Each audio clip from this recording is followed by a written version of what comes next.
घटना ही दिनांक 24/12/2025च्या रात्री एक 7:15च्या दरम्यान घटना घडली.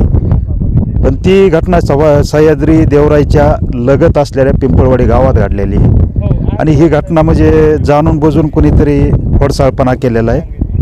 आणि अशा जे आगीच्या घटना आहेत तात्काळ आमच्या वन विभागाला समजल्यानंतर तात्काळ आम्ही येऊन ती आटोक्यात आणलेली. तर यापुढं असं जर गैरकृत्य करू नये.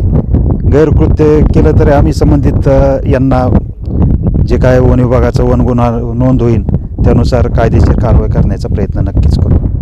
आणि याच्यामध्ये किती नुकसान वगैरे झालंय काय नाही, नुकसान नाही, एक नगण्य प्रमाणात आहे. आम्ही तात्काळ एक आटोक्यात आणलंय. जवळपास मला वाटतं अर्धा एकरच्या आसपासच क्षेत्र जळालेलं आहे आणि गवत क्षेत्र जळालेलं आहे. फक्त एक 5-10 झाडाला थोडीफार हाळ लागलेली आहे. तर जास्त नुकसान झालेलं नाही. रस्त्यालगतच असल्यामुळं आम्ही तात्काळ समजल्यानंतर तात्काळ आमचे कर्मचारी आल्यानंतर ती आग विझवण्यात आली. तर या आगीच्या घटना संबंधित आता जे गावकरी आहेत यांनी सर्वांनी आपल्याला वन विभागाला मदत करावी आणि त्याचीच मदत गावकऱ्याची जर मिळाल्यानंतर ही आग आटोक्यात नक्कीच म्हणजे तात्काळ त्यावेळेस वन विभागाचे कर्मचारी होते, गावकरी होते, त्यामुळे ते आग तात्काळ आटोक्यात आली.